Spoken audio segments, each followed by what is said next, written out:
I got home at 10:47 on a Friday night. The living room lights were off. Nobody was there, but a small suitcase stood beside the couch. A faint perfume, not mine. I walked down the hall and opened my bedroom door. On my bed, under gray sheets I had hung out that morning, Claire was asleep. My ex-wife's sister. Her hair was still damp, her chest rising softly beyond the window. Rain drifted across the city lights. I stood frozen. She opened her eyes, not startled, just looked at me, then whispered, "Ethan, can I stay here?" I stood in the doorway for a few seconds. Then I stepped back and pulled the door almost shut. "Go back to sleep," I said quietly. "We'll talk in the morning." I walked into the living room and picked up my phone for the first time in 4 hours. 3 missed calls, 2 text messages, all from a number I did not recognize. It was Claire. She had tried to reach me before she came up. At 11 I went into the studio and opened the sofa bed. At 11:20 the strip of light under my bedroom door went dark. "My name is Ethan Merrick. I am 39 years old, an architect in Portland, Oregon. I design small houses out of wood and daylight for people who want to live slowly. 3 years ago I divorced Sloan Whitlock after 7 years of marriage. No children. I let her family believe it was about how we wanted to live, but the truth was that in our last year I found she was sleeping with a CFO named Marcus in San Francisco. I did not drag it out. After the divorce I bought a 2-bedroom apartment on the 14th floor, overlooking the Willamette. 1 bedroom for me. The second I turned into a drafting studio with a sofa bed. Claire is 5 years younger than her sister. Through 7 years of my marriage, she stayed at the edge of every family room. She washed dishes while everyone laughed in the dining room. She remembered that I hated raw onions. She was the only person who asked, "Ethan, are you okay?" After the Christmas dinner Sloan and I fought at in 2020, 3 years ago, on the day I moved in, both sisters came over one afternoon to help. After that day, Sloan erased me from every family conversation. 3 years without a message. At 7 the next morning I walked into the kitchen. Claire was already up. She had moved her things into the studio, folded my blanket on the chair, and set out 2 cups of coffee. She spoke before I could. "Ethan, I am sorry about last night. I had no right to come in like that. If you want me to leave right now, I will. If you want to call the police about the key, I understand." She placed 2 things on the table. The spare key from under the doormat, and her phone open to the missed calls and messages from 4 in the afternoon. 3 years ago, on the day I helped you move, I saw where you hid it, she said. Last night that was the only place in the world I could think of. Then she told me the surface story. She had broken off her engagement to Grant Holloway, an M and a lawyer in Seattle, 1 week ago, after she found out he had been unfaithful for 8 months. Grant had not accepted it. He had told her, "You are not going anywhere. I know everyone you know." She had hidden at Meg's for 3 nights. Then Grant showed up at her parents' in Eugene. Then a stranger called Meg's brother asking where she was. She understood then that Grant had hired a private investigator, so she bought a prepaid phone, deleted her Instagram, and stepped off every network. "My address," she said, "was not in any of Grant's contacts." I listened. Something under the surface did not fit. She could have gone to any small motel, but she came here. I did not press her. "Stay through the weekend," I said. "You sleep in the studio. I sleep in the main bedroom." That afternoon I opened the drawer in my nightstand to get her a spare charger. She saw the small violet paper crane between the pens. It was the crane I had found in the pocket of my wedding vest after the honeymoon. I had kept it there for 9 years and never known who folded it. Her eyes stopped on it for 1 second. Neither of us said a word. That night, I slept in my own bedroom for the first time in 24 hours, but lying there, listening to the faint sound of her keyboard through the studio wall, I understood that this apartment was no longer just mine, and somewhere in Seattle, a man I had never met was paying the private investigation firm he had used 3 times in the last 2 years to find the exact room where she was sleeping. On the second morning, a Sunday, Claire cooked lunch. Spaghetti in butter and lemon. It was the dish my mother used to make. I had mentioned it once, at a Thanksgiving dinner in 2018, at her parents' long table. 8 years ago, she remembered. Sloan, in 7 years, had never once made it. She asked me about the project I was working on in Bend. She listened to the whole answer. She did not interrupt. She asked the kind of follow-up questions that only someone who is really listening can ask. What was the client afraid of? What was the light like in that part of Oregon in November? Whether the site sloped east or south. That afternoon I told her my father had died last summer. I had not told anyone. She did not try to comfort me with words. She filled my water glass and sat next to me for 20 minutes without speaking. For the first time in months, my chest opened up enough to breathe. On the third day, I was cleaning the drawer again. The crane fell to the floor. Claire picked it up before I could. She held it a long moment and put it back exactly where it had been, in the same corner, at the same angle, the way a person might set down a piece of thin glass they had once broken and glued back together. "You like paper cranes?" I asked, half joking, half testing. She smiled, small and careful, and did not look up. I used to fold a lot of them. In high school, and later too. My mother used to say each crane was a wish you could not say out loud. On the fourth day, the threat from Grant showed its first shape. Claire's prepaid phone lit up with a message from an unknown number. Only Meg and I knew that number. "I know you are in Oregon." Claire went pale. She sat down at the table and worked it out for me in a level voice. "My car is registered in Seattle. It has not crossed into Canada. Grant knows I grew up in Eugene. He is guessing Oregon is where I would run. He does not have an address. He is probing." She took a screenshot and saved it. "Evidence number 1, she called it. I told her, keep everything. Do not delete anything. On the 5th and 6th days, the net widened. On Tuesday afternoon, I came back to my office and found a business card slid under the door. A Portland attorney I had never met. A name I did not know. No note. I brought the card home. I explained it to Claire. "He does not know you are here. My firm has a website. Grant is casting a wide net through his old contacts, sending associates to every name on your sister's outer ring. My name is one of many on that list. But your exact address, no, not yet." Claire photographed the card and saved it. Evidence number 2. On the 7th day, a Thursday, I worked from home for the first half of the morning.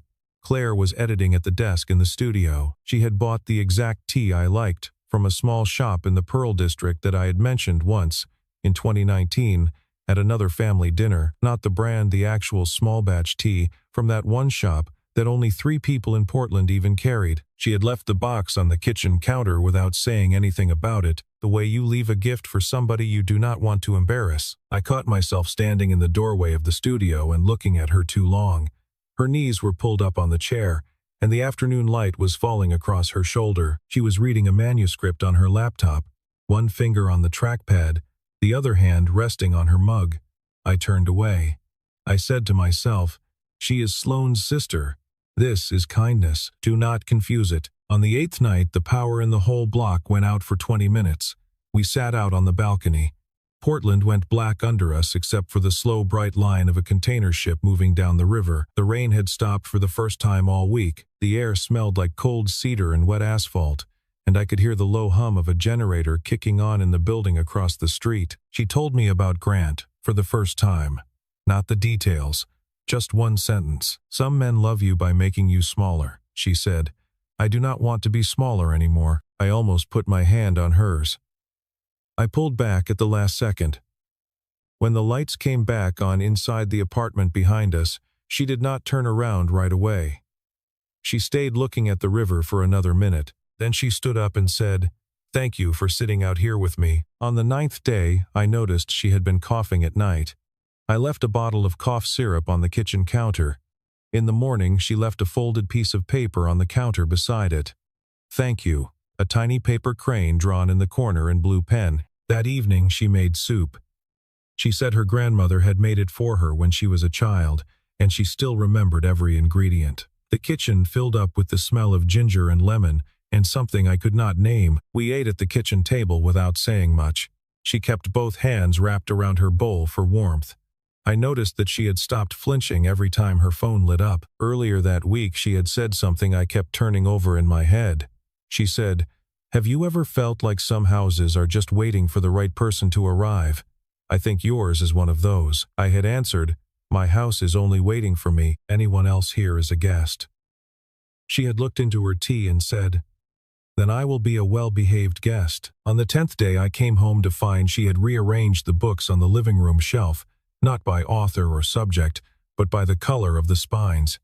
She apologized. She said she had done it while she was on a call, and she had not realized. I told her to leave them. It looked better that way, actually, like somebody was living here on purpose. That night she read on the couch in a way she had not read the first week, with her feet tucked under her, like she lived here. On the 11th morning she went out early to buy tea. She came back with her face pale and handed me her phone without a word. She had photographed a black SUV parked in front of my building. The driver had been holding up a phone and taking pictures of the lobby doors. She had run the plate online. It was a rental in Portland, under the name of a shell company she recognized from an old email between Grant and his investigator. She said quietly, "He has found us. Sometime last night or this morning. His investigator flagged your name. I do not know how. Now I need you to tell me the whole thing," I said. "Not the surface, all of it. Before he gets here." She looked at me a long time. Then she nodded. "Not right now. At noon. I need to call Meg first and set up one last exit if we need it." Through all of those days, she slept in the studio. I slept in the main bedroom, both doors closed at night. No announcements, no experiments, just 2 walls and a hallway between us, and the sound of butter and lemon on the stove, and late rain against the window, and the amber glow of the living room lamp, and the smell of grapefruit shampoo in the bathroom every morning, a smell I had started to look for, without noticing I was looking. That Saturday around lunchtime I sat at the kitchen table waiting for Claire to tell me the rest. I thought the rest was about Grant. I was wrong. 4 blocks away, at a hotel I did not know she had checked into, a woman I had once called my wife was unzipping a suitcase after a morning flight, and she was going to arrive several hours before he did. The doorbell rang at 12:30, before Claire could tell me anything. It was Sloan, a rolling suitcase beside her. Heavy perfume. "Are you going to invite me in, Ethan? I have a client meeting in Portland this weekend. I thought I would stop by." Sloan walked in. She saw Claire and did not act surprised. She sat down in my chair, crossed her legs, and set her handbag on the arm. "Grant has called me 3 times this week," she said. "He thinks Claire might be with you. His investigator suggested your name yesterday. He has not confirmed it. I was in town anyway. Now I am confirming it. He is on his way down tonight." I understood then. Grant had found me through his investigator's suggestion and Sloane's confirmation. Both were true. Both were bad. Sloane started sharpening things right in front of us. She did it in a warm, indulgent voice, the way she had always delivered a knife. "Claire has loved you since before you married me. The whole family knew. Mother told her never to say it. She cried in the bathroom on our wedding day. Do you remember she disappeared for 20 minutes before you exchanged rings?" She smiled. "The paper crane in your vest pocket. She folded it. I saw her put it in. She kept a photograph of you in her wallet until she was 25. She turned to Claire. "Isn't that right, sweetheart?" Claire looked up at her sister. She spoke without a tremor. "Sloane, in early 2024 you started dating a partner at the firm Holloway and Reed. You met Grant at their firm gala. In March you arranged an extended family dinner in Seattle so you could introduce Grant to me. I got engaged to him that November because I wanted to believe I could love somebody else." Sloane's face did not move, but I watched the moment she realized this was going somewhere she had not planned. 2 weeks ago, when I discovered he was cheating, and I went through his personal laptop for evidence, I found an audio file. Its name was SW_call_0125.m4a. It was from January of 2025. Grant records every business call. That file was a call between him and you. You said to him, "I have the audio, and I have listened to it many times." Claire still talks about Ethan in her sleep. "Hold on to her for me. Do not let her have a chance to come back to Portland. You sold me to a controlling man to make sure I would never end up near Ethan." Sloane opened her mouth and closed it. It was the first time in her life I saw her sister stand in front of her and stay standing. Claire kept going. "I did not come here to take Ethan away from you. Ethan is not yours anymore. I came here because it was the one address Grant did not have, and you just gave it to him." I stood up. My voice went low. "Sloane, thank you for coming. You can leave now." She picked up her bag and gave me the small polished smile she used at holidays. Fine. Grant will be here before midnight. You are on your own. The door closed behind her. The second the latch clicked, Claire opened her laptop on the kitchen table and pulled a small USB stick out of her wallet.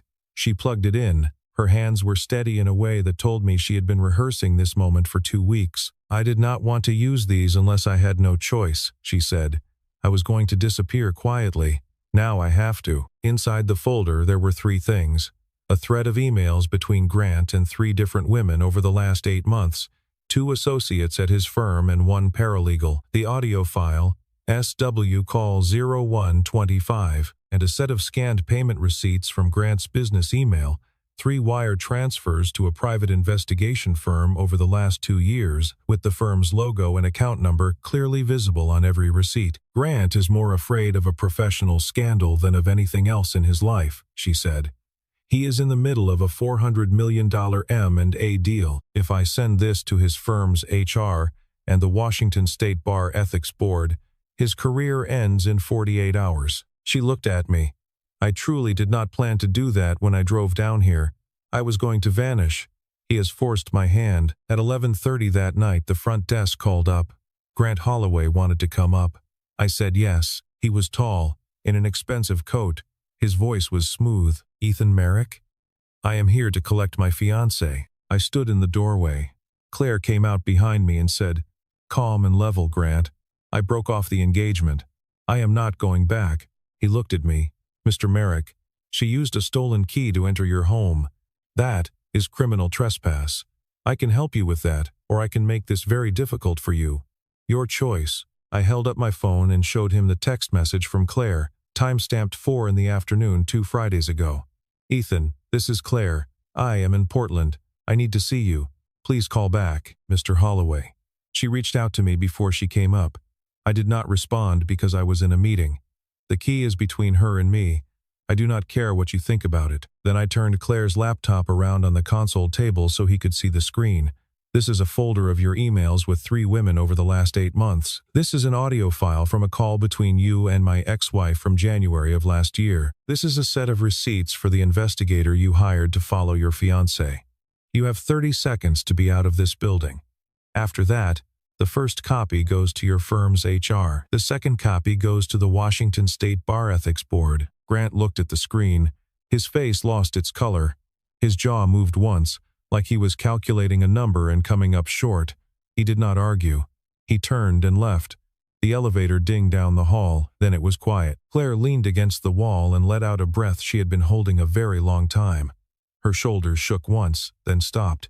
She did not cry. She looked more tired than I had ever seen anyone look. "I am sorry for all of it," she whispered. I said, "You do not have to apologize for saving yourself. I only need to know one thing. Did you come here because this apartment was safe? Or did you come here because I was in it?" She was quiet for a long time. "Both. But you deserve the whole answer." Tomorrow morning, I told her to sleep in the studio, and I would sit up until I was sure Grant was actually gone from the building. She did not argue. She walked down the hall slowly, one hand trailing along the wall, and closed the studio door. That night I sat on the windowsill until 3 in the morning with the paper crane in my hand.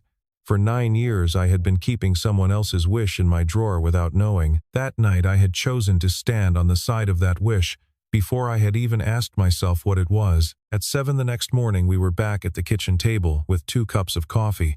Her eyes were swollen. She sat down. "I am going to confess everything," she said, "in order. Starting with the key. I took your spare from under the mat without your permission. If you want to call the police, I will sign a statement." She took a breath. "About Grant. The real sequence. I started to suspect him a month ago when a text from a Rachel P. lit up his phone at 2 in the morning. I waited until he traveled to Chicago for 4 days at the end of September. I opened his personal laptop with a password I knew. I found 3 cheating email threads. I was about to copy them off when I saw the audio file, SW call 0125. I opened it. I listened. That was the moment I understood what my sister had done to me. I copied everything onto a USB and put it in my wallet. I did not confront him right away. I wanted to keep the evidence as a last card. I stayed at Meg's for 3 nights. On the Friday he came home. I went to our apartment. I gave him back the ring, and I told him the engagement was over. I did not tell him why. He got angry, and he threatened me. Then I hid at Meg's. On Monday, Grant showed up at my parents' house in Eugene. On Tuesday, I learned he had hired an investigator because a stranger called Meg's older brother asking where I was. I withdrew $8,000 in cash from my personal savings. I turned off my main phone. I bought a prepaid, and I deleted my Instagram. And I remembered the spare key under your mat. Her voice softened. About my feelings for you. Sloan was right about most of it. I fell in love with you the first time I met you.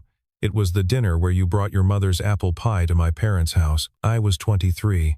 You were about to marry my sister. I decided I would never say a word. 7 years, I did not. I went to graduate school in England for 2 years to stay away. I got engaged to Grant because I wanted to believe I could love someone else. I drove down here because it was the one address Grant did not have. I did not know his investigator would flag your name, but that was only the reason I was allowed to give myself. The real reason is that this apartment is the only place on earth I have ever felt like I could breathe. I am sorry that it is not fair to you. She stood up. Her suitcase was already by the door. I will go. Meg gave me the name of a lawyer in Portland, a friend of her old editor, a specialist in coercive control cases. I will call her Monday morning. I will handle Grant on my own. I did not stand up right away. I picked up the paper crane which had been sitting on the table since the night before, and I turned it over in my hands. I thought about 3 years of living alone in that apartment. About all the quiet evenings I had told myself were freedom. Looking back at them from where I was sitting, they were just the habits of loneliness, with a nicer name. I thought about the last 2 weeks, not about how long she had loved me, about how I had felt with her in the room. The answer was not something I could dodge or dress up in a nicer word. Peace. For the first time in many years, actual peace. I stood up and walked to the door and put my hand on the handle of her suitcase. My voice came out quiet. Claire, I am not calling the police. You can keep the key. I will change the lock this morning and give you a real one. About everything else. I do not know what this is going to be. I just came out of a marriage. You just came out of an engagement. And there is a man who might come back. We do not owe each other anything big. But I know one thing. If you walk out that door this morning, this apartment will go back to being quiet in a way I do not want anymore. Stay. You do not have to do anything. Just stay. She looked at me a long time. Then she put her hand over mine, on the handle of the suitcase. She did not hug me. She did not kiss me. She just left her hand there, warm, a little unsteady. She stayed. She moved back into the studio officially. I kept the main bedroom. 2 rooms, 2 closed doors, 1 clean line down the middle of the apartment. On Monday she called the lawyer Meg had recommended. The lawyer looked at the file and took the case at 60% off her normal rate because the evidence was strong and the case was exactly her specialty. Claire paid with her $8,000 in savings and the rest on a payment plan. On Tuesday, the petition for a protective order went to the court with the whole folder. I changed the lock. I gave her a real key. She placed the paper crane on the living room bookshelf between 2 volumes of poetry. There is a kind of decision you make with your head. There is a kind of decision you make with your heart. And there is the kind I made that morning, which you make with what the last 2 weeks have taught you about yourself. I did not choose Claire because I was already in love with her. I chose to stay long enough to find out if I could be. In the 3rd week, Grant hit back. He hired a lawyer and filed a defamation suit against Claire for sending the emails to his firm's HR. His attorney was slick and expensive, and he sent us a letter full of long words that meant he wanted her to break. She did not break. She read the letter at the kitchen table with a cup of tea in her hand. Then she called her lawyer and she said, "Fine, let's go." I watched her hang up the phone and let out a small breath, the kind you let out when you have been afraid of the same thing for a long time, and you have finally decided to walk toward it.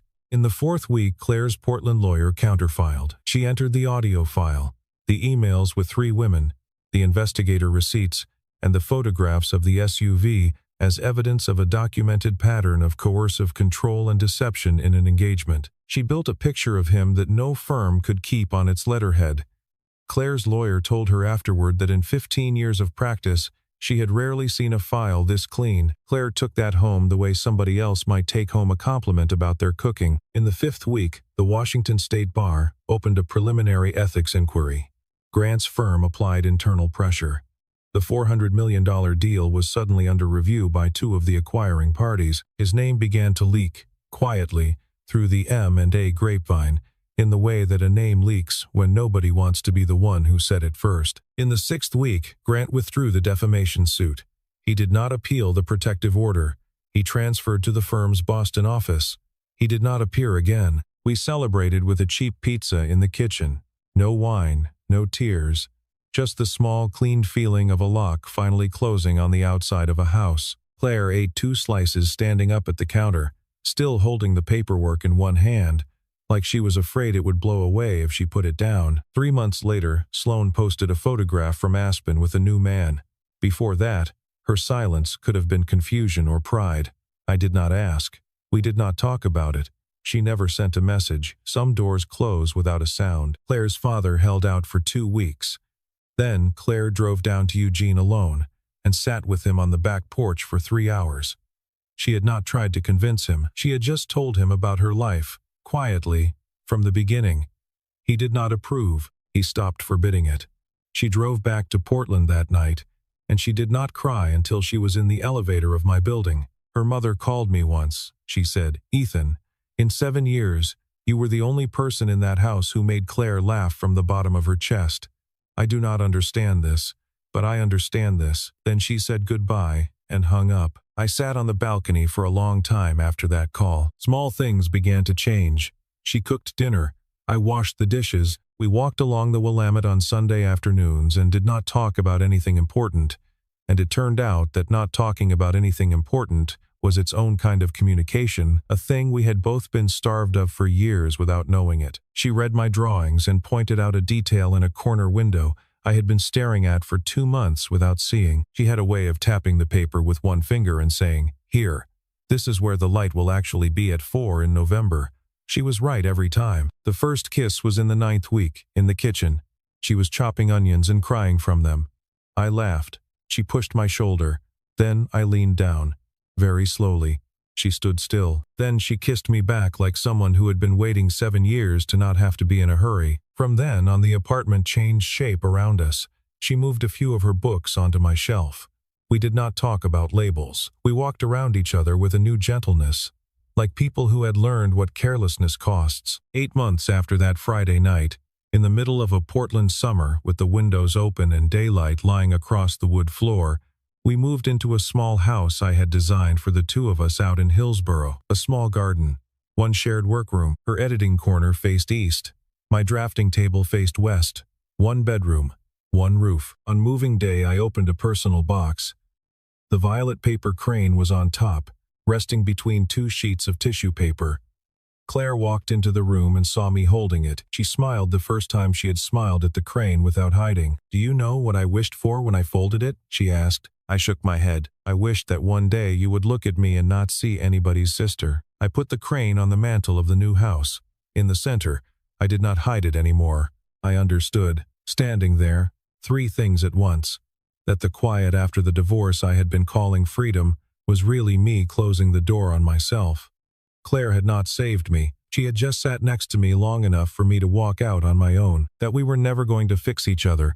We were only going to let each other be who we were without having to be quiet about it. And that a small paper crane that had lived 9 years in a dark drawer was now standing in the light of a house because a wish had finally been said out loud. Not by her, by me, by where I had put it. That night we sat on the bare living room floor with no couch yet. We ate pizza. We drank cheap wine out of coffee mugs. She rested her head on my shoulder. "Ethan," she said softly, "can I stay here?" The same question as the first night, this time as a joke. "You already are," I said. The smell of new paint, the sound of Hillsborough crickets, moonlight through an uncurtained window, a small violet paper crane standing by itself on a white mantel, small, old, alive. I used to think love arrived loudly, the way Sloan had arrived and the way she had left. I was wrong. Real love arrives the way Claire arrived, It knocks on your door on a rainy night. It falls asleep in your bed out of exhaustion, and it stays in a way that makes you forget how quiet your house used to be before it did. I am telling this story not to show off a happy ending. I am telling it because there is one thing it took me 3 years to understand, and I want to say it plainly. We often do not notice the person who is loving us because we are too busy watching the person who is hurting us. Sloan was loud enough that for 7 years I did not hear Claire standing on the other side of every room I was in. I did not miss her because she was hidden. I missed her because I was looking the wrong way. Grant was controlling enough that for 2 years Claire did not hear her own voice. Somebody watching this is probably in a loud room right now, with a kind person standing quietly in the corner, waiting for you to turn your head and see them. Do not wait 9 years to see the paper crane in your pocket. Some wishes have been closer to you than you think, and they will not wait forever. 2 questions for you. If you had been me, and you had opened your bedroom door that night and found your ex-wife's sister asleep on your bed, would you have sent her out on the spot, or would you have let her stay? And in your life, is there someone who has been quietly next to you for years, and you are only now beginning to see them? What is their name? If this story touched you, hit like so I know you listened to the end. Subscribe and turn on the bell, because next week I am telling another story about a letter my ex-wife left me after the divorce that I could not open for a full year. And in the comments, write the name of the person you thought about while you listened. Just the name. I will read everyone.